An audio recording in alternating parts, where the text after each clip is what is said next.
see her lying back in her satin dress in a room where you do what you don't confess. Sundown, you better take care if I find you've been creeping round my back stairs.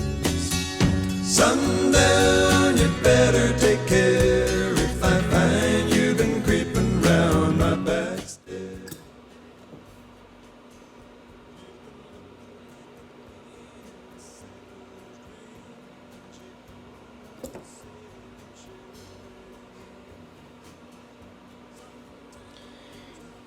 Norwegian Pale Ale. I don't know if you can see me. Happy Homebrew Wednesday. I think I did one last week.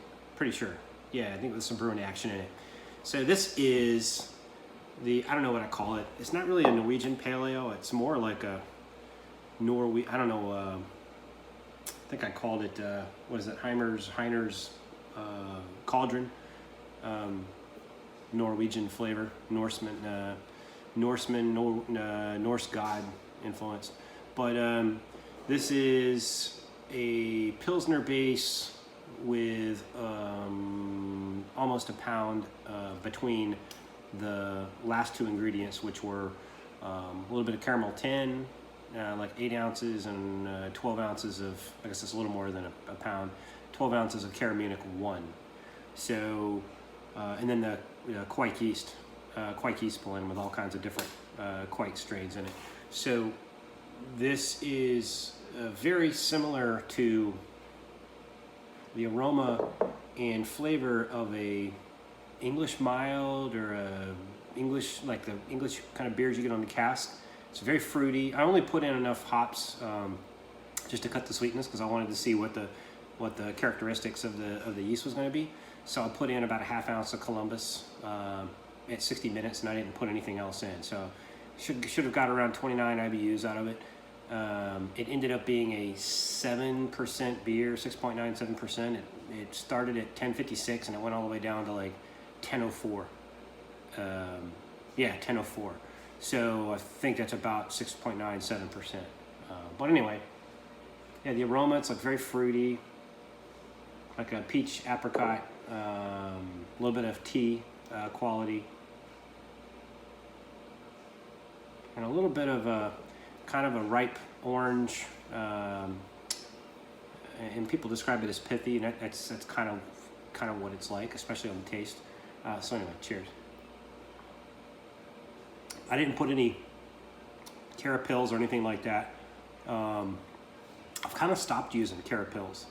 I used to use that when I first started brewing, and then I read some kind of critical, or some critiques of people using carapils because it's, I think it was Vinny out in, Vinny's the guy that does Pliny the Elder, said that carapils, you should use it very sparingly. I mean, a lot of people use it to generate foam, but if you have a good recipe, the good base, base component, your malt component, your ingredients, and then I guess the hops you use, that you should have plenty of foam.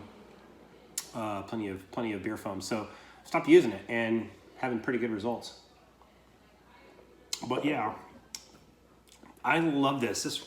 I'm a big English beer fan. I love bitters. I love milds. I love anything on cask. British, big fan. That's why I'm a malty kind of guy. I also like super hopped up IPA. So it's kind of feast or famine. But I really like this. It reminds me of some of the beers I had when I was in London. Well, granted, they were generally a little less cold, the ones that I had. But anyway, good stuff. Thank you again, Josh Secor, for handing me these flakes. And oh, by the way, I'll show some pictures, but right over here on the table, I have the propagated yeast that I collected in the fast ferment ball. Kind of read up on it. It's so easy to collect. If you don't put a lot of hops in it, the yeast, it just coagulates at the bottom of the yeast ball. You shut the valve, pull it off. I just kind of ran it through a hot bag to kind of act as a sieve. Got all the wort out of it, and then just smeared the paste onto some parchment paper. So It's been sitting there since, Saturday or Sunday.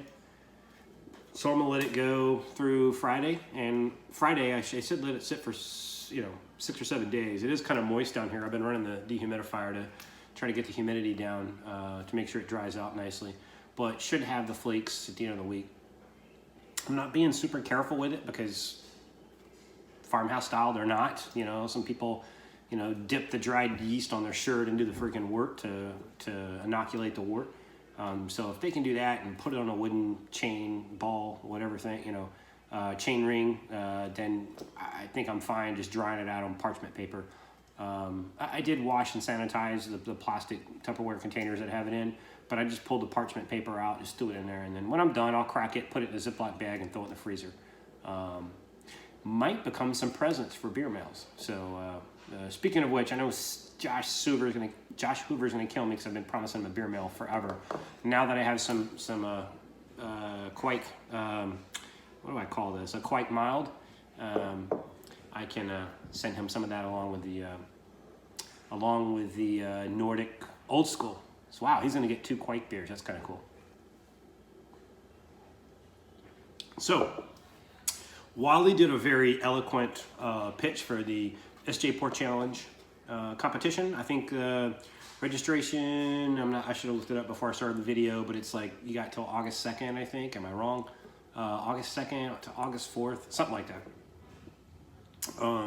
Anyway, I thought he did a good job kind of describing, why he joins the SJPorr Challenge every year. I, too, have joined the SJPorr Challenge every year since I've been homebrewing, I guess. I joined the very first one. So I think 1, 2, 3. I guess I've done 3, and then they had a year off, so 4. I've done 3. He's done 4 or 5. I did have one mishap in the last SJPorr Challenge that I participated in. I did really well in my hub here on the southeast or eastern? I don't know, forget which hub I was in. But I took first place in the hub that I was in, and then when the beer went to the second beer, because you had to have 3 different beers brewed for that one. The second one, I think I infected with my beer gun, because I didn't properly sanitize it. So I was really bummed out about that. But anyway, just went back to 1 beer, which I'm happy about. I like that. Might have to brew it a couple times, but anyway. Yeah, I'm really excited. I like it too. Like Wally said, it's like it's cheaper this year than it has been in the past, $35. And you get, anywhere from 10 to 13 beers depending on the size of your hub, and you do get some really good beers. You'll always get that one that's kind of like, and I remember the very first SJPorr Challenge that I did. This is back when Dan Desolates was still brew tubing with us.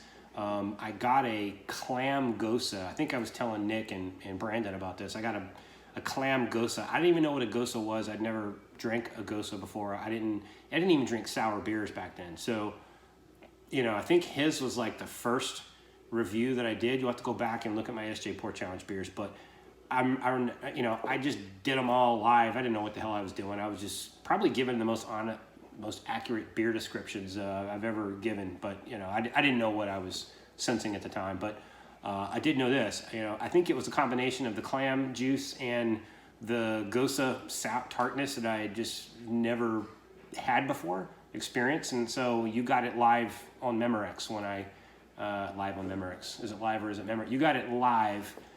As I experienced it, and I remember I drank it and I had this weird look on my face, and I was like, and I don't have a poker face, so yeah. Then I got several more beers from Dan, and found out that he was a damn good brewer, and I would like to go back and too bad he's not still brewing, because it would be interesting to go back and taste that gosa now that I have an appreciation and a palate for tarts and sours and gosas and the like. So anyway, that was it was fun, and man, there were some crazy beers. I think one year we did all like Imperials, and it was like super strong, and trying to get through. I tried to do 2 or 3 a night, and those were rough weeks at work. But anyway, it is a lot of fun if you're on the fence and you're thinking about it. you know, definitely jump in. It's how I met this community, you know, watching SJPorr Challenge videos, and I kind of joined the brew tubers and joined the SJPorr Challenge. And it's really cool that I live pretty close to SJ, so, you know, I've seen him a few times, more than a few times. So anyway, good times. And I've participated in a lot of, not a lot, but in my short brewing career, a lot of competitions, and it's the most fun one that I've done. Of course, except for the one that I won here in DC, so that was cool. It's anytime you get a gold medal, it's fun.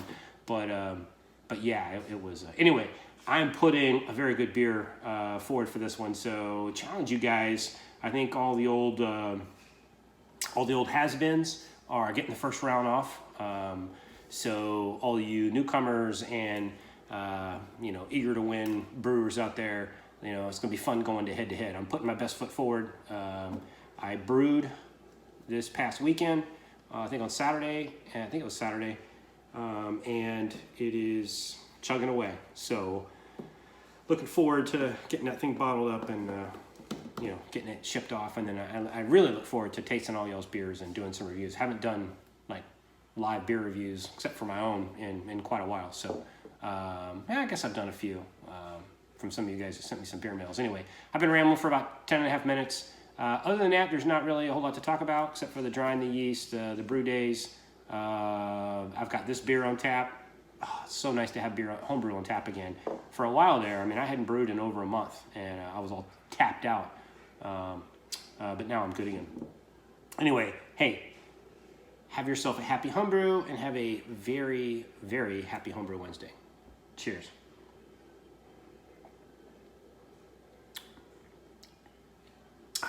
Love the quake. I really love that you can just keep the yeast for a decade.